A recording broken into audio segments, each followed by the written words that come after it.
दोस्तों हम लोग इस वीडियो में शंकु के आयतन, शंकु के वक्र पृष्ठ का क्षेत्रफल और शंकु के संपूर्ण पृष्ठ का क्षेत्रफल निकालना सीखेंगे एक साथ।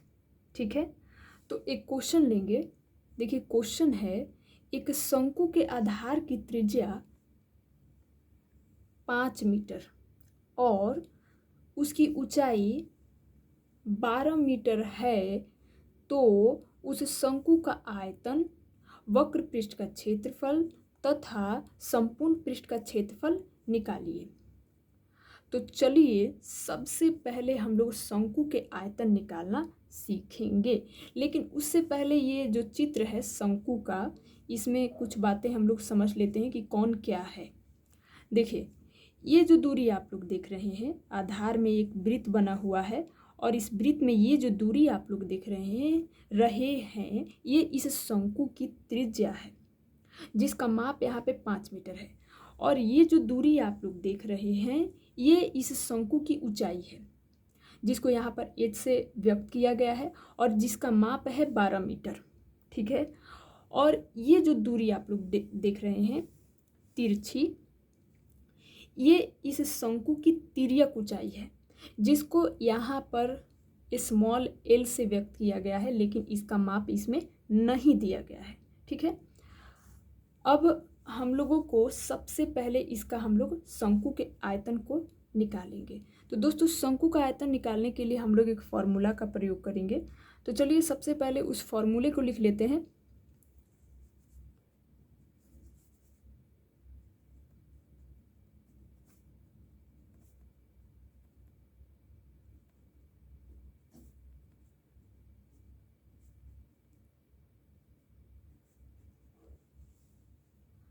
शंकु का आयतन निकालने का फॉर्मूला यही होता है, 1/3 पाई आर स्क्वायर एच।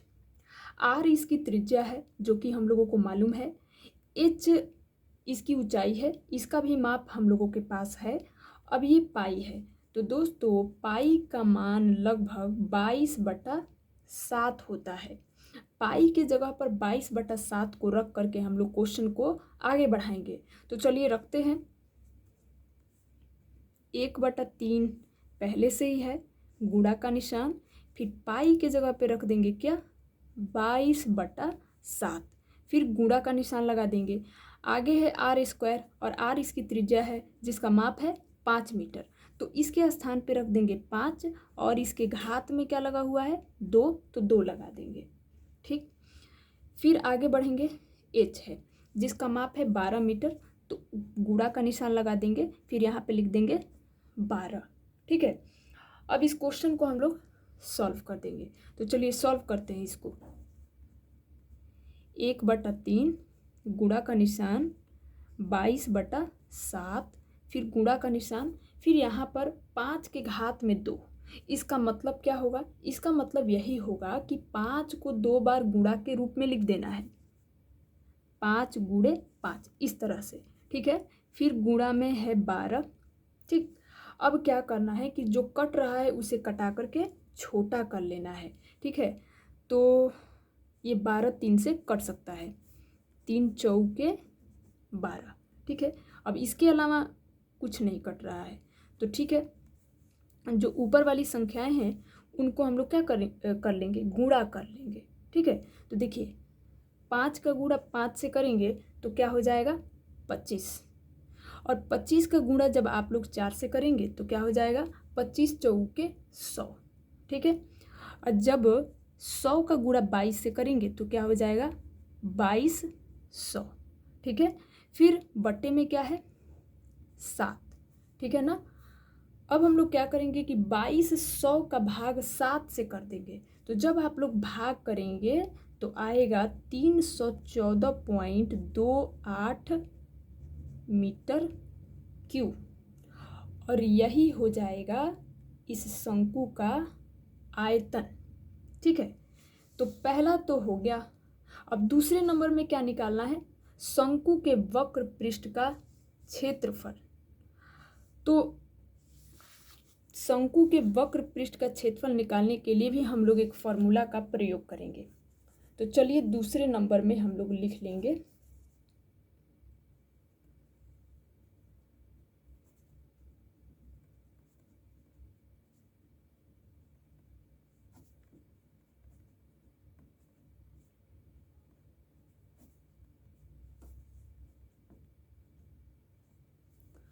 दोस्तों देखिए, शंकु के वक्र पृष्ठ का क्षेत्रफल निकालने का फॉर्मूला होता है पाई आर एल। ठीक है, पाई का मान तो लगभग 22/7 होता है, तो ये तो मिल गया। आर इसकी त्रिज्या है जिसका माप है 5 सेंटीमीटर, लेकिन इधर ये एक एल दिखाई दे रहा है और मैंने आप लोगों को एल के बारे में बताया कि एल जो है इसकी तिर्यक ऊंचाई है, लेकिन इसका माप प्रश्न में नहीं दिया गया है, तो इसी की ज़रूरत है, क्योंकि ये जब तक मालूम नहीं होगा तब तक हम लोग शंकु के वक्र पृष्ठ का क्षेत्रफल नहीं निकाल पाएंगे। तो सबसे पहले तो इसको मालूम करेंगे हम लोग। तो दोस्तों इसके लिए यहाँ पे आना होगा, जहाँ जहाँ हम पेन ले जाएंगे वहाँ वहाँ पर आप लोग ध्यान देंगे। देखिए थोड़ा इस पे ध्यान देंगे आप लोग।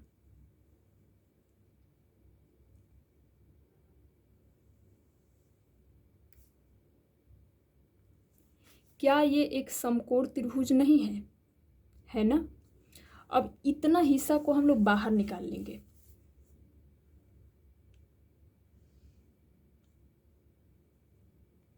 ठीक, और इतना हिस्सा जो है इसमें आर है तो लिख लेंगे, और इतना जो हिस्सा है इसमें एच है तो इसे भी लिख लेंगे, और इतना हिस्सा जो है इसमें एल है तो इसे भी लिख लेंगे। अब हम लोगों को आर तो मालूम है 5 मीटर है, एच भी मालूम है 12 मीटर है, लेकिन ये एल मालूम नहीं है और इसी को निकालना है। तो दोस्तों एल को निकालने के लिए हम लोग पाइथागोरस प्रमेय का प्रयोग करेंगे। अब पाइथागोरस प्रमेय के अनुसार होता क्या है, ध्यान से सुनिएगा। देखिए पाइथागोरस प्रमेय के अनुसार होता है कर्ण का वर्ग शेष दो भुजाओं के वर्गों के योग के बराबर होता है। सुना, कर्ण का वर्ग शेष दो भुजाओं के वर्गों के योग के बराबर होता है। तो यहाँ पर कर्ण कौन है, ये एल है, और शेष दो भुजाएं कौन है, एक एच है और दूसरी आर है। ठीक है, तो चलिए इनको पाइथागोरस प्रमेय के अनुसार लिख देते हैं। L square is equal to H square plus R square. ठीक है, अब हम लोग एच का मान यहाँ पे क्या है 12 मीटर, तो इसके स्थान पे रख देंगे 12, और यहाँ पे पावर में क्या लगाया गया है 2, तो 2 लगा देंगे। फिर आगे बढ़ेंगे प्लस, फिर आर, तो आर कितना है यहाँ पे 5 मीटर, तो यहाँ पे लिख देंगे 5, और पावर में क्या लगा हुआ है 2, तो 2 लगा देंगे। फिर यहाँ पर है एल स्क्वायर। ठीक है, अब आगे बढ़ाएंगे, एल स्क्वायर बराबर 12 के घात में है 2, यानी कि 12 को क्या करना है 2 बार गुणा करना है, तो 12 का गुणा 12 से करेंगे तो क्या हो जाएगा 144, तो यहाँ पे लिख देंगे 144, प्लस का निशान लगा देंगे। फिर 5 के घात में 2 है, इनके साथ भी यही बर्ताव करेंगे, 5 गुणे 5, 5 पचे 25। ठीक है, थोड़ा और आगे बढ़ेंगे, एल स्क्वायर 144 और 25 को जोड़ देंगे। ठीक है, तो क्या आ जाएगा 169। ठीक, अब यहाँ से एल का मान निकालना है। तो दोस्तों ये यहाँ पे ये जो 2 देख रहे हैं पावर में लगा हुआ है, इसको जैसे ही हटाएंगे तो 169 पर लग जाएगा क्या, अंडर रूट का निशान, यानी कि एल बराबर क्या हो जाएगा अंडर रूट 169। अब 169 का वर्गमूल क्या होता है 13, मात्रक है मीटर तो मीटर लगा देंगे, यानी कि एल बराबर आ गया क्या 13 मीटर, और यही हम लोगों को चाहिए था। ठीक है, अब मिल गया। अब हम लोग जल्दी से इनके मानों को इनके स्थानों पर रख देते हैं और सॉल्व कर देते हैं। पाई का मान क्या है 22/7, फिर आर है, तो आर यानी कि त्रिज्या का माप यहाँ पे क्या है 5 मीटर, तो गुणा का निशान लगा देंगे और 5 लिख देंगे, फिर गुणा का निशान, फिर क्या है एल, एल क्या है इसकी तिर्यक ऊंचाई जो अभी अभी हम लोगों ने ज्ञात किया है 13 मीटर, तो यहाँ पे रख देंगे 13। ठीक है, अब इनको सॉल्व करेंगे हम लोग। तो देखिए 22 का गुणा अगर कट रहा है तो कटा लेंगे, नहीं तो आगे का काम करेंगे। तो इधर कुछ कट नहीं रहा है तो सीधे अब क्या कर लेंगे, जो ऊपर वाली संख्या है उनका गुणा कर लेंगे। तो 22 का गुणा 5 से करेंगे तो क्या हो जाएगा 110, ठीक है। फिर 13 बट्टे में क्या है 7, और जब 110 का गुणा 13 से करेंगे तो क्या हो जाएगा 1430, और बट्टे में क्या है 7। अब बारी है भाग करने का, तो 1430 का भाग जब 7 से करेंगे तो आएगा 204.28 मीटर स्क्वायर, और यही 204.28 मीटर स्क्वायर इस शंकु के वक्र पृष्ठ का क्षेत्रफल है। तो दूसरा वाला भी हो गया। अब तीसरे नंबर में यानी कि अंतिम में सीखना है इस शंकु के संपूर्ण पृष्ठ का क्षेत्रफल निकालना, ठीक है।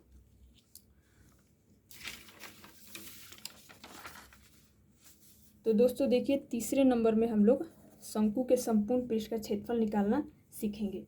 तो इसके लिए भी एक फॉर्मूला होता है। शंकु के संपूर्ण पृष्ठ का क्षेत्रफल बराबर होता है वक्र पृष्ठ का क्षेत्रफल प्लस आधार में बने वृत्त का क्षेत्रफल, ठीक है। तो वक्र पृष्ठ का क्षेत्रफल यहाँ पे क्या लिखा गया है, पाई आर एल। तो यहाँ पे लिख दीजिए पाई आर एल, फिर क्या है प्लस का निशान।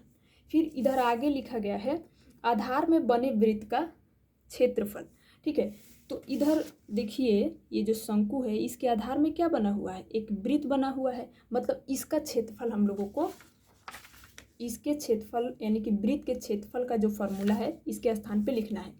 तो वृत्त का क्षेत्रफल निकालने का फॉर्मूला क्या होता है, पाई आर स्क्वायर, ठीक है। तो अब हम लोग देखेंगे कि क्या इनमें और इनमें कुछ कॉमन है। तो हाँ है, ये देखिए इसमें भी पाई है, इसमें भी पाई है, ये आर इसमें भी है और इसमें भी है, यानी कि कुल मिला के पाई आर जो है ये दोनों में कॉमन है। तो कॉमन ले लेंगे पाई आर, ब्रैकेट का निशान। फिर जब यहाँ से ये दोनों को कॉमन ले लिया तो बचा क्या, एल। फिर यहाँ पर पाई एक ही था, ले लिया। आर 2 बार है तो एक आर को ले लेंगे तो क्या बच जाएगा, एक आर तो बच जाएगा।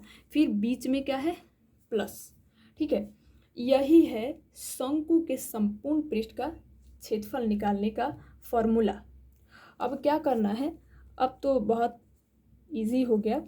अब क्या करेंगे, इनके मानों को इनके स्थान पर रख देंगे, ठीक है। तो पाई का मान क्या होता है 22/7, आर कितना है 5 मीटर, और एल कितना निकाले थे 13 मीटर, ठीक है। तो क्या करेंगे, पाई की जगह पे रख लेंगे 22/7, ठीक। फिर गुणा का निशान, आर कितना है 5 मीटर तो रख लेंगे, फिर ब्रैकेट, फिर एल कितना है 13, फिर बीच में प्लस, फिर आर कितना है 5, तो 5 रख देंगे, ठीक है। अब इनको सॉल्व कर देंगे हम लोग। 22/7 गुणे 5, ब्रैकेट के अंदर चलते हैं, 13 में 5 को जोड़ना है तो क्या हो जाएगा 18, फिर बीच में गुणा का निशान लगा देंगे। अगर कट रहा है तो कटा करके छोटा कर लेंगे, नहीं तो आगे बढ़ाएंगे, ठीक है। तो इधर कुछ कट नहीं रहा है तो देखिए 22 का गुणा 5 से कर देंगे आप लोग तो आएगा 110, गुणा में 18 है, बट्टे में 7 है, ठीक है। फिर 110 का गुणा हम लोग करवाएंगे 18 से, तो 11 का गुणा जब आप लोग 18 से करवाएंगे तो आएगा 198, और 7 में 0 लगा हुआ है तो 0 लगा देंगे, बट्टे में 7 है तो 7 भी लिख देंगे, ठीक है। अब बारी है भाग करने की। तो जब 1980 का भाग 7 से आप लोग करेंगे तो आएगा 282.85 मीटर स्क्वायर, और यही 282.85 मीटर स्क्वायर ये जो शंकु है इसके संपूर्ण पृष्ठ का क्षेत्रफल है। यही हो जाएगा इसके लिए आंसर। इसी तरह से हम लोग शंकु के आयतन, वक्र पृष्ठ का क्षेत्रफल और संपूर्ण पृष्ठ का क्षेत्रफल